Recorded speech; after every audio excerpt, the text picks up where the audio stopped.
Greetings. Today I'm going to demonstrate for you how to perform some simple checks on a ignition system.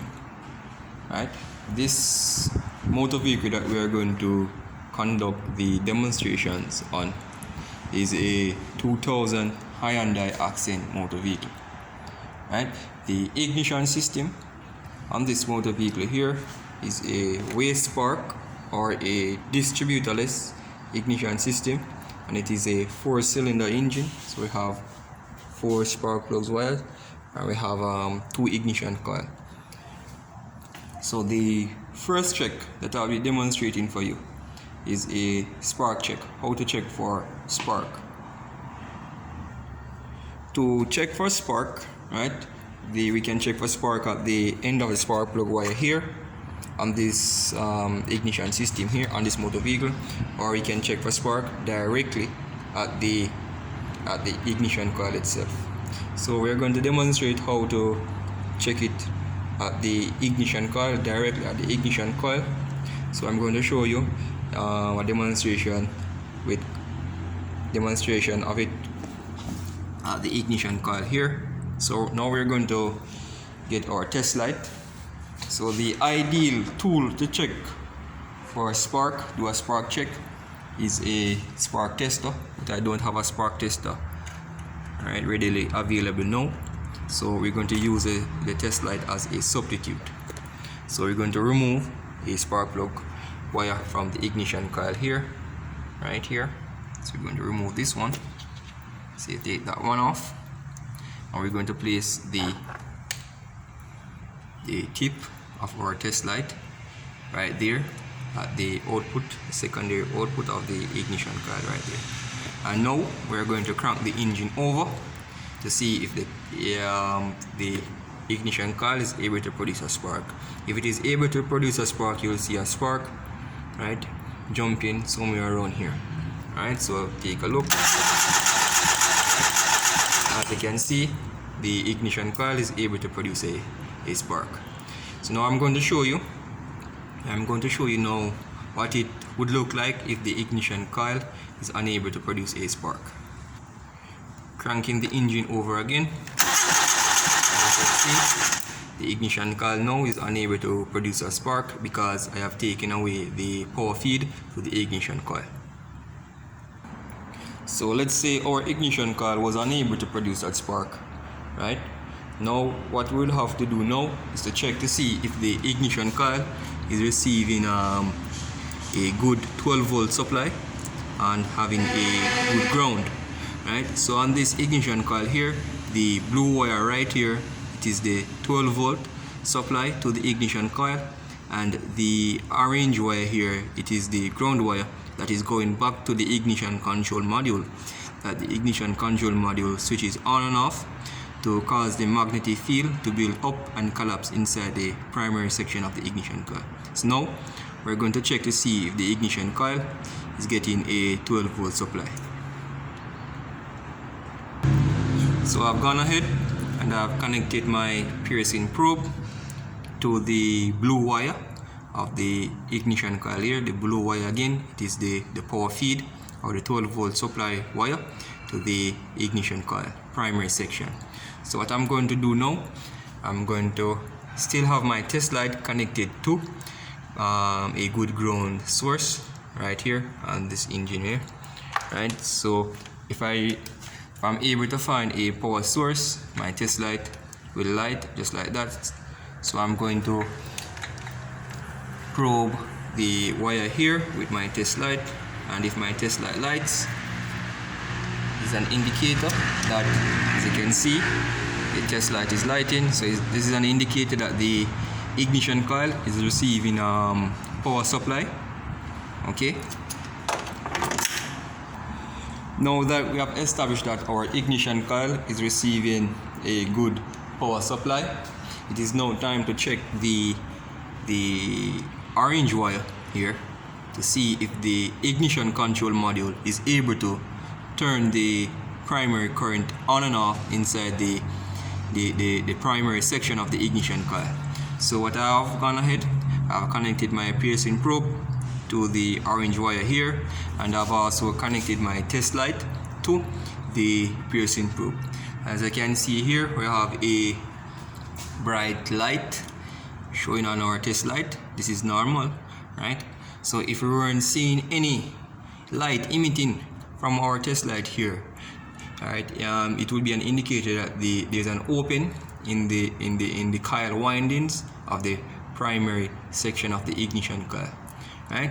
So to know if the ignition control module is able to switch the current flow on and off, right, within the primary section, right, what we're going to do, we're going to crank the engine over.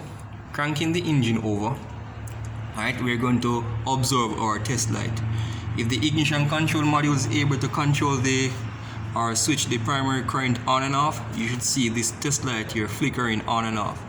Right, so you're going to pay close attention to the test light while I crank the engine. You're going to see the test light flickering. The light is going to get dim and bright. There's a little flicker. So now I'm going to crank the engine. We're going to look out for that flickering. Right? As you can see right here, the light is flickering.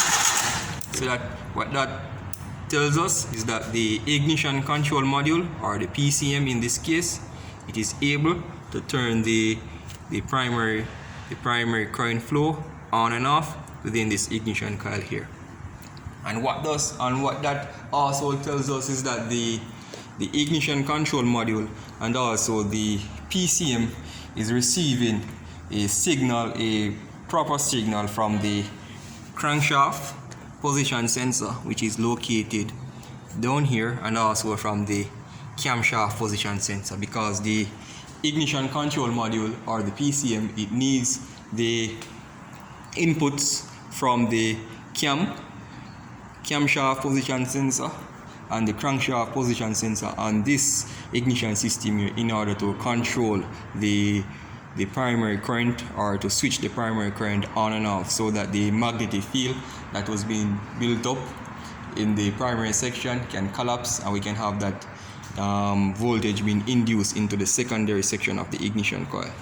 So with these simple checks here, we have established that our ignition control module is good, our sensors are also good, and that the reason why earlier when I demonstrated for you that there is no spark coming out of the coil, it was due to a faulty ignition coil.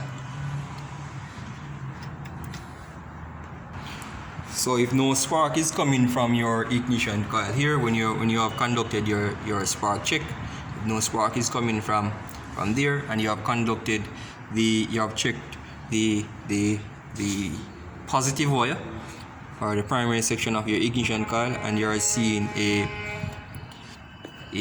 steady light, a good light, just like what. Now let me demonstrate it for you again. So let us connect the piercing probe right here, right? And if you should check here, and you are seeing that you have light, you have to ensure that your test light is connected to a good ground source, right? You touch your test light here, and your test light is lighting up, right? It's indicated that the coil is receiving good voltage supply, and testing the control wire that is going back to your PCM, or your ignition control module, right? That the ignition control module used to turn the current flow on and off, right? Again, let me demonstrate one more time how that is done. So we connect the piercing probe to the control wire here, and in this case it is the green wire. How I know it is not the green wire but the orange wire. How I know it is the orange wire, I've looked up the specifications for these wires here, and the wire color codes in the service manual. So we connect, right? So we connect back our test light to our piercing probe there, right? And our test light is lighting. With our test light lighting, it is telling us that there is no breakage within our primary section of the ignition coil there, but that does not tell us that the ignition control module is able to turn the current flow on and off. So now we have to go one step further, right, by cranking the engine over and looking for the flickering of the light here. If the light is able to flicker, that is telling us that the ignition control module or the PCM is able to turn or able to switch the current flow on and off within the primary section of the ignition coil. And remember that when the current flow is being turned on and off, the magnetic field that was built up is able to collapse and induce that voltage into the secondary windings of the ignition coil. So we can have the output, right? We can have the output or the spark emitting from our coil. So let's just crank it over one more time and looking for that flicker of the test light. That flickering. The light is flickering, so that is indicating that our ignition control module is able to turn or switch the current flow on and off, and also that it is receiving proper inputs from our crankshaft position sensor and our camshaft position sensor. Thank you.